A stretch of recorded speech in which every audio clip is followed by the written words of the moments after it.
On a dark summer's night, kissed with a cool breeze, the two young Browning children of a small town in Alabama claimed to have seen a weird creature lurking in their yard and trying to get into their house.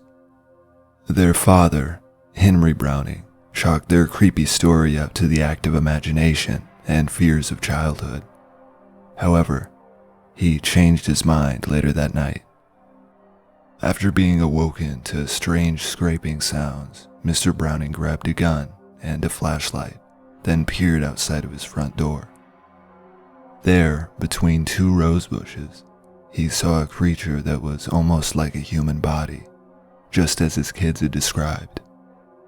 It had 3 legs on it, a small body, 2 little short arms, and 2 pink eyes, as big as softballs, he recounted to a reporter. Mr. Browning said he fired 4 shots and was sure he had hit the creature at least once, causing it to make a hissing sound, much like a wild cat, before it ran off toward a railway embankment. Mr. Browning was stunned when he saw the monstrous beast jump 80 feet in only 3 jumps before quickly running out of sight. The police found scratches on the door screen, as well as footprints in the dirt near Mr. Browning's home that were described as being dog-like, but with 6 toe pads, yet no clues pointed to an unusual creature. Mr. Browning's sighting made the local newspaper, but it was clear most people didn't believe that it was true. It also didn't help that a teenage neighbor faked his own eyewitness account of the beast, only later to admit that his testimony was a prank against the Brownings.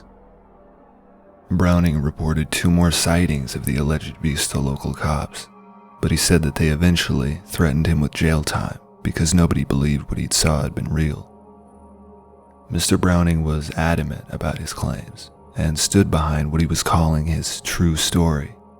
If they do find it, Browning said in an interview, they'll find more than one, and they won't be from this planet.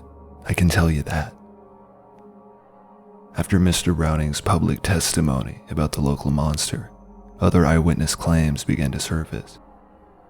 Monster hunters swarmed the town, and at least 5 men were arrested after firing shots in the area, claiming to have photographed the creature. To this day, no explanation has been uncovered for this small-town creepy story. Some months later, Mr. Browning's truck was found at the bottom of a hillside just miles from his home in what appeared to be a car crash. His tires had been ripped off of the vehicle, and only the rims were left.